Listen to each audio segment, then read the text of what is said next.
Pendant le séjour à l'hôpital pour la greffe, je me pose beaucoup de questions pour l'avenir. Et me sentant quand même très fatiguée et de plus en plus vulnérable, je me demande à ce moment-là si je dois reprendre les études d'architecture ou est-ce que j'ai envie de changer de voie. Et je suis convaincue que j'ai choisi la bonne voie et que c'est ce que j'ai envie de faire de ma vie.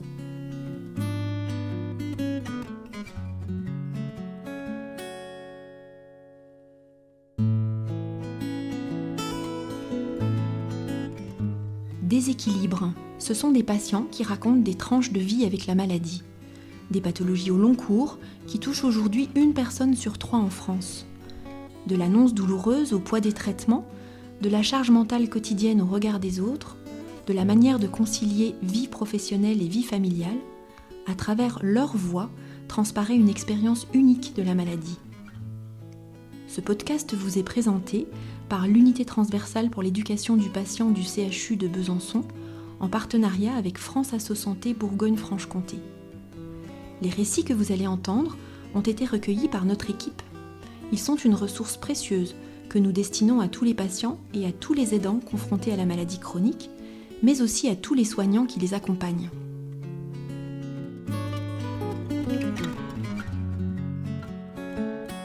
Dans cet épisode, vous allez rencontrer Julie, une jeune femme de 27 ans dont la vie a été bouleversée par la maladie. Elle est étudiante en école d'architecture lorsque les premiers symptômes de son aplasie médulaire apparaissent. Les traitements lourds qu'elle va suivre impactent alors sa vie personnelle et professionnelle. Depuis toute petite, j'ai eu envie d'être architecte. Je joue au Lego avec mon frère, on construisait des maisons, donc c'est tout naturellement que j'ai commencé des études d'architecture à 18 ans. J'ai fait 3 ans à l'école d'architecture à Lyon et après je suis partie en Erasmus en Suède. 2016, j'arrive à Göteborg, je connais personne mais je suis un peu de nature aventurière, alors il n'y a rien qui me fait peur.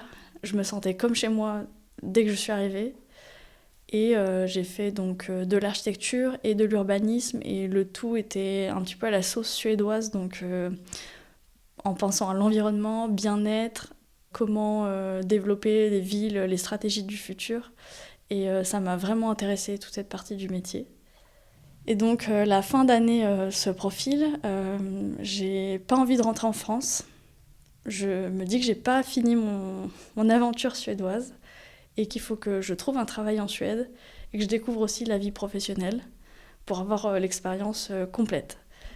Je fais la rencontre d'une architecte en Suède et j'obtiens une proposition de stage à partir de septembre 2017.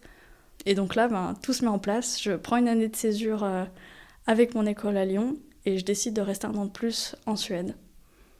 À ce moment-là, je suis encore étudiante et je travaille comme jeune architecte dans cette agence. Tout était fait pour qu'on soit bien, heureux au travail. C'est une ambiance totalement différente d'en France.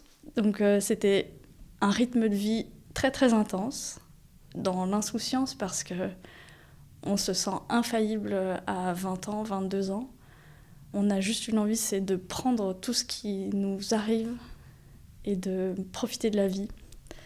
Et puis pour conclure la fin de l'année, donc cette expérience qui allait se terminer en Suède, j'ai organisé un voyage avec ma meilleure amie.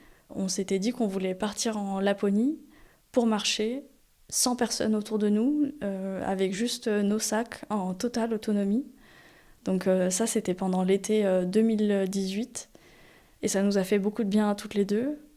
Donc au bout de 15 jours de voyage, il est temps de préparer en fait mon retour en France parce que donc en septembre, je dois reprendre le master, la 5e année d'école d'architecture.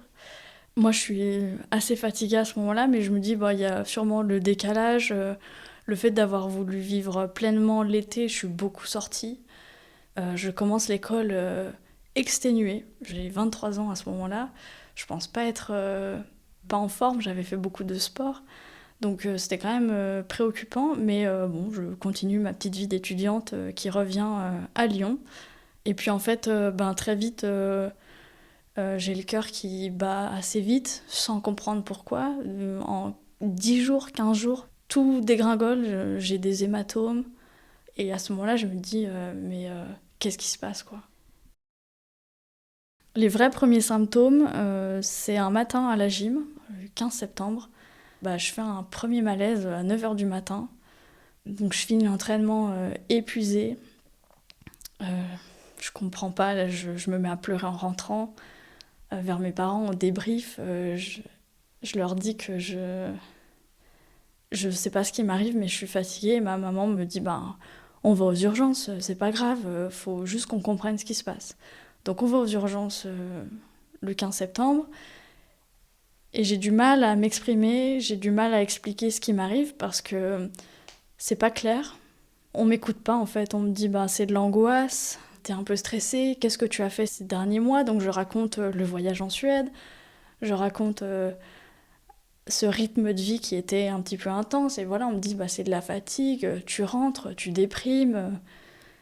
Et donc finalement, je suis prise en charge par un médecin aux urgences qui me fait une échographie qui me dit oui, c'est vrai que le cœur il bat un peu vite, on est à 130, c'est beaucoup quand même. Donc il admet qu'il y a un problème et donc je suis reçue cette fois-ci au niveau des urgences où on fait échographie, électrocardiogramme, rien d'anormal si ce n'est le rythme.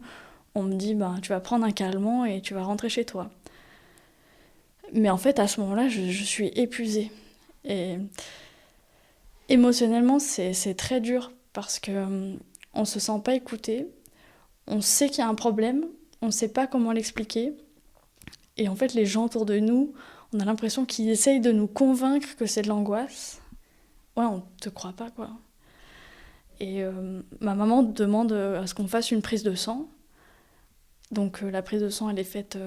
pas très rapidement, mais elle est faite quand même. Et en fait, les résultats reviennent catastrophiques.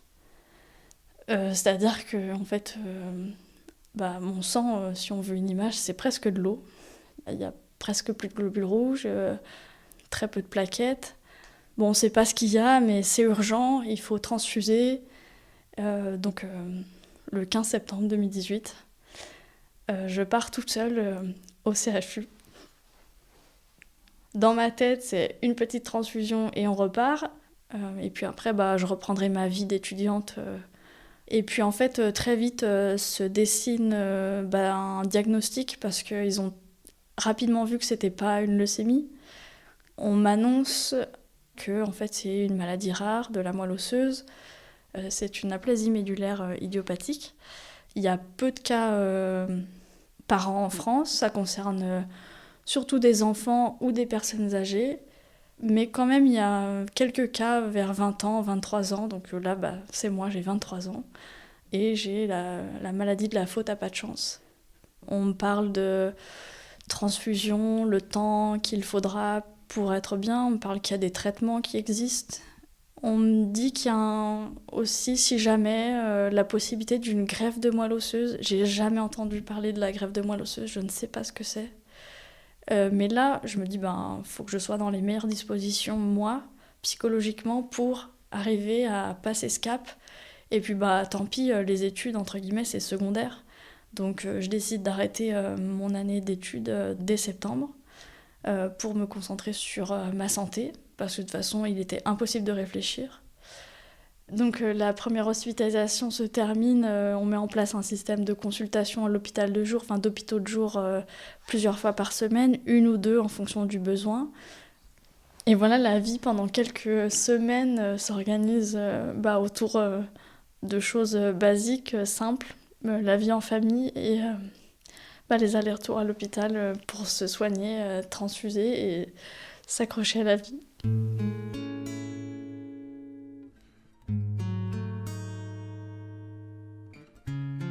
Pendant ce temps s'organise aussi donc, le traitement qui est envisagé. Je suis jeune, je suis sportive, j'ai un frère jumeau et une sœur. Et là, on se dit, c'est compatible avec, si on fait une greffe, à ce que ce soit une greffe qui vienne de la fratrie. Et les deux étaient compatibles. Donc, le protocole de greffe s'est mis en place très rapidement parce qu'ils ont choisi mon frère jumeau. Et pour ma sœur... je sais pas si ça a été un échec pour elle de se dire que c'était pas elle qui allait faire le don.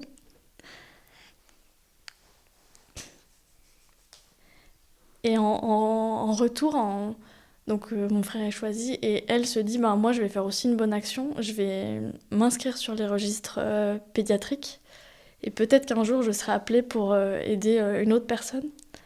Et donc ça c'est vraiment un geste qui est incroyable pour moi parce que je me dis bah c'est pas moi qui l'a aidée, mais peut-être qu'un jour elle aidera un enfant qui est dans la même situation que moi ou qui a une autre maladie. Et du coup, c'est très touchant de sentir sa famille qui est à fond derrière nous.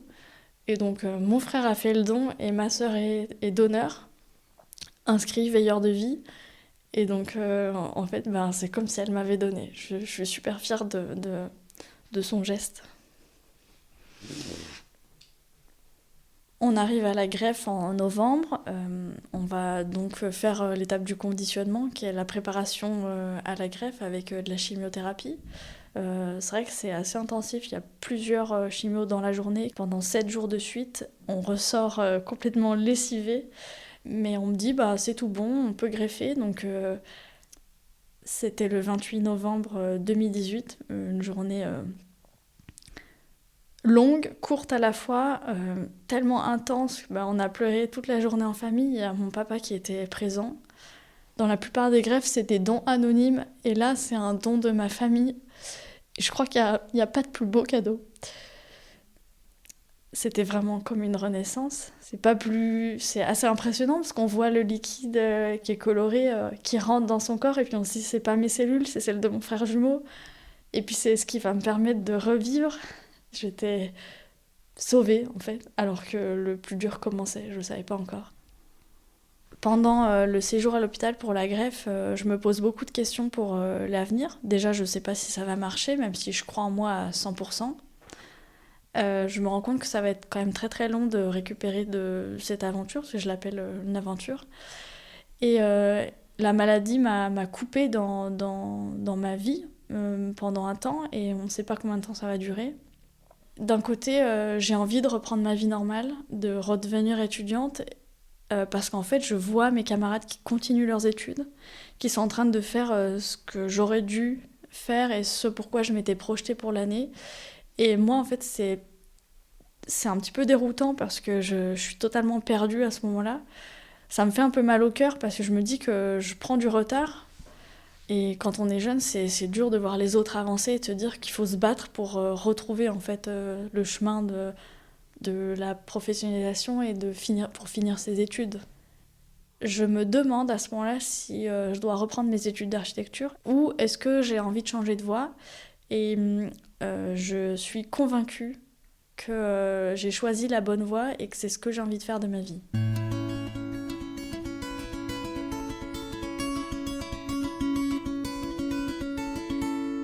Fin décembre, je reçois la plus belle des nouvelles, c'est que je sors d'Aplasie. Je suis apte à rentrer chez moi, à profiter un peu de temps à la maison, même sans sortir.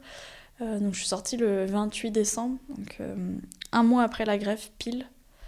À ce moment-là, je me suis dit, 2019 va commencer de la meilleure façon. Je sors de l'hôpital, je suis greffée, je suis sur la voie de la guérison. Je me dis que je vais récupérer doucement et que je vais pouvoir reprendre mes études pendant l'année, peut-être au printemps. Et là, j'étais loin de m'imaginer que ça allait être un petit peu plus compliqué parce que, comme on est très vulnérable, il y a eu tout un tas de complications qui se sont enchaînées. Donc, à peine un mois après être sortie de l'hôpital, j'ai été réhospitalisée.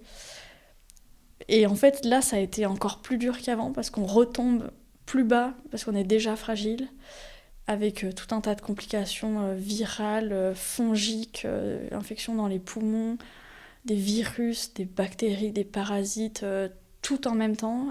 Et là, il a fallu faire de la rééducation, enfin, repartir de zéro, réapprendre à marcher, à manger, à se tenir assis. Et il a fallu redoubler d'efforts pour pouvoir reprendre une vie normale. Et je me suis réinscrite à l'école d'archi à Lyon en septembre. Et en même temps, j'allais à l'hôpital de jour encore toutes les semaines ou tous les 15 jours à Besançon. Donc il a fallu en fait gérer le planning entre mon domicile chez mes parents, parce que j'habitais toujours chez mes parents, les allers-retours à Lyon pour l'école sur 2-3 jours dans la semaine, et les allers-retours au CHU. Je suis tombée sur des médecins à l'écoute et qui ont su en fait s'adapter pour me proposer les rendez-vous en début de semaine afin de me permettre de suivre les cours obligatoires en fin de semaine, et avec l'école, trouver aussi le moyen de manquer les cours qui n'étaient pas obligatoires en milieu de semaine si j'étais trop fatiguée. Et donc il y a eu tout un système de confiance entre tout le monde qui s'est mis en place pour que l'année se passe bien. Même si pour moi ça a été une année très compliquée physiquement, mentalement, moralement, enfin un petit peu, le rythme était très soutenu. J'ai un petit peu décidé de donner entre guillemets le minimum que j'ai pu à l'école pour donner le maximum dans ma rééducation et mener les deux de front. Donc voilà, je suis satisfaite quand même de mon année.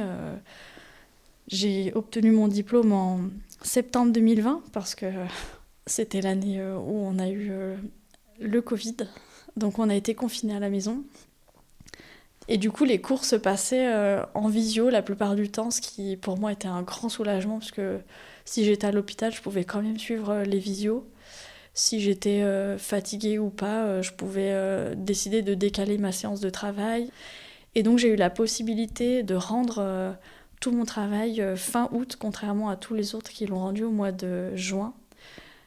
C'était un petit peu la dérogation que j'ai eue en cours d'année pour pouvoir terminer à temps et s'adapter à mon rythme qui n'était pas le même que tous les autres étudiants.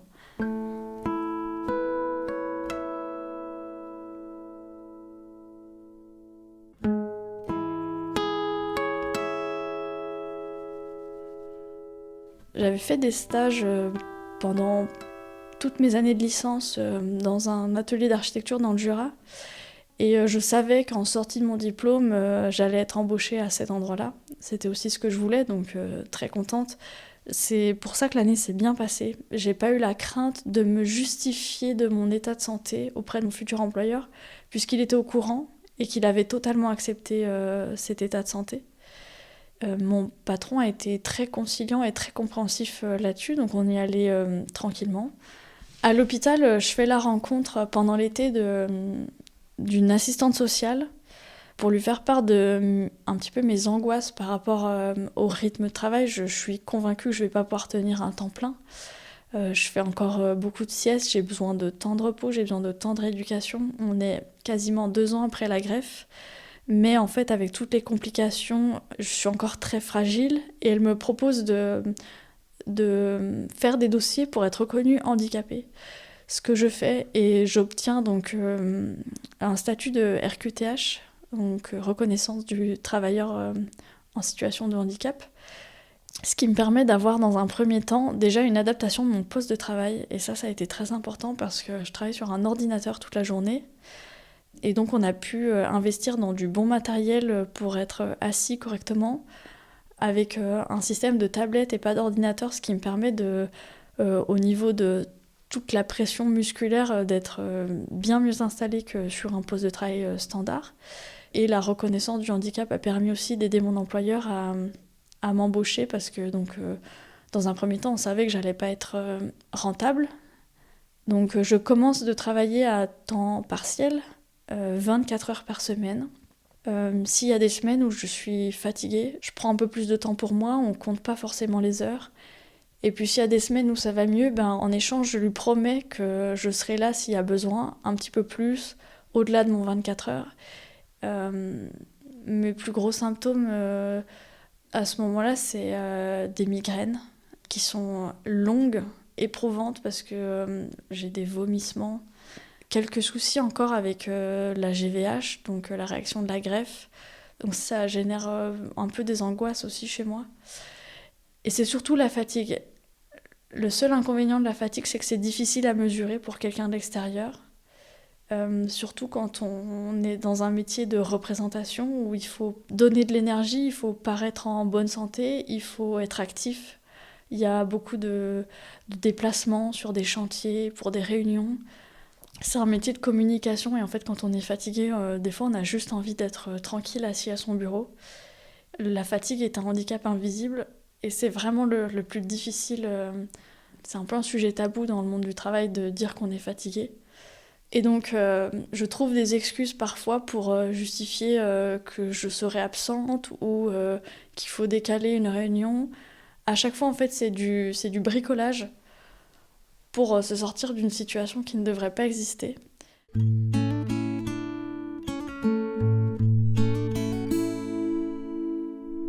Après un an à temps partiel, je commence à me projeter un petit peu dans ma vie d'adulte. Je commence à voir autour de moi mes amis qui investissent, qui ont des projets, et je me dis, moi aussi j'ai le droit à ça. Et pour se projeter dans une vie, quand on est jeune, il y a surtout, et surtout quand on est architecte, mais on a envie d'avoir son chez-soi. J'avais besoin d'un projet personnel pour avancer, et j'ai trouvé dans la petite ville où j'habite un bien qui pouvait me correspondre. Et j'ai eu envie d'investir, et pour investir, il m'a fallu passer à temps plein, 35 heures. Donc ça, c'était en septembre 2021. Ça a été très enrichissant parce que je me suis sentie progresser et avancer aussi dans mon métier très rapidement. J'ai pris beaucoup d'autonomie, beaucoup de responsabilités. Donc là, ça fait un peu plus d'un an et demi que je suis à temps plein, et j'ai le sentiment aujourd'hui d'avoir atteint mes limites physiques et morales, malgré le fait que depuis la greffe, il y a eu beaucoup de chemin de parcouru concernant ma remise en forme. Mais je suis encore fatiguée, je suis encore fatigable, et le temps plein, en tout cas la façon dont j'exerce mon temps plein aujourd'hui, je pense qu'elle ne me convient pas, parce qu'il me reste quand même des handicaps. Et là, je suis dans une phase de ma vie où j'essaie de penser à comment j'aimerais exercer mon métier.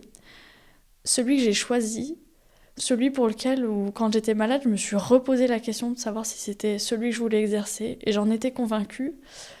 Aujourd'hui, je sens que je voudrais pas faire autre chose, mais que je le fais pas de la bonne façon pour préserver ma santé.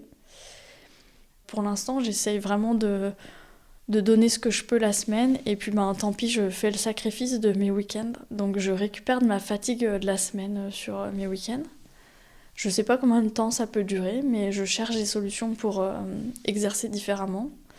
D'ailleurs, cette année, j'ai donc engagé la dernière partie de mes études d'architecture qui sont pas finies. Après 5 ans d'études d'architecture, on est diplômé d'État, mais on n'est pas encore habilité à la maîtrise d'œuvre. Il y a un exercice qui s'appelle l'habilitation à passer, avec encore un mémoire où il faut se projeter dans sa vie professionnelle et donner ses perspectives à l'ordre des architectes sur la façon dont on veut exercer son métier pour être reçu. C'est un petit peu comme la thèse en médecine. Pour moi, c'est un exercice qui est particulièrement difficile parce que, avec la maladie, j'ai encore du mal à me projeter. J'ai encore du mal à imaginer ce que pourrait être ma vie dans 5, 10 ans. Aujourd'hui, je vais bien. La greffe m'a sauvée. J'ai des résultats qui sont stables, qui sont très positifs. Mais on ne sait pas comment ça peut évoluer dans le temps.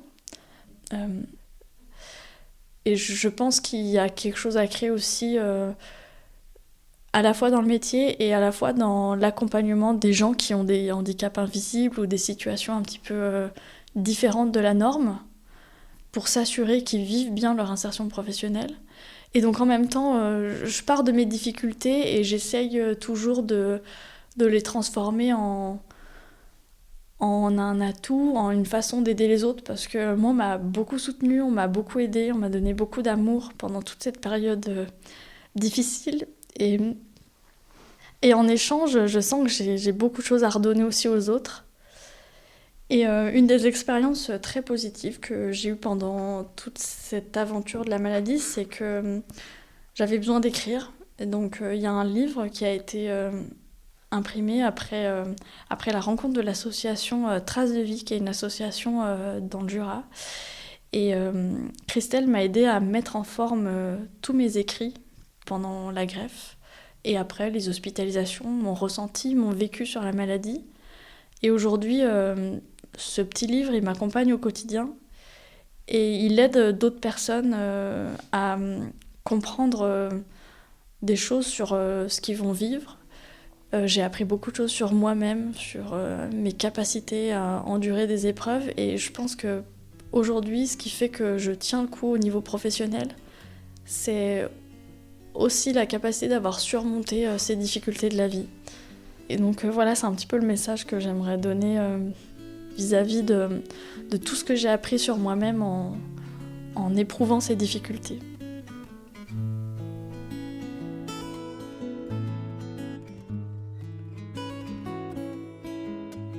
Vous venez d'entendre le témoignage de Julie qui vous a raconté son histoire, la façon dont la maladie a chamboulé sa vie personnelle et professionnelle.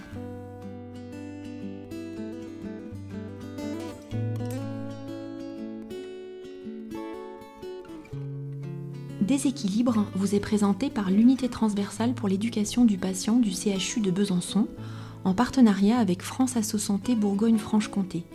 Dans cette série, disponible sur toutes les plateformes, vous pourrez écouter d'autres récits de personnes touchées par la maladie chronique.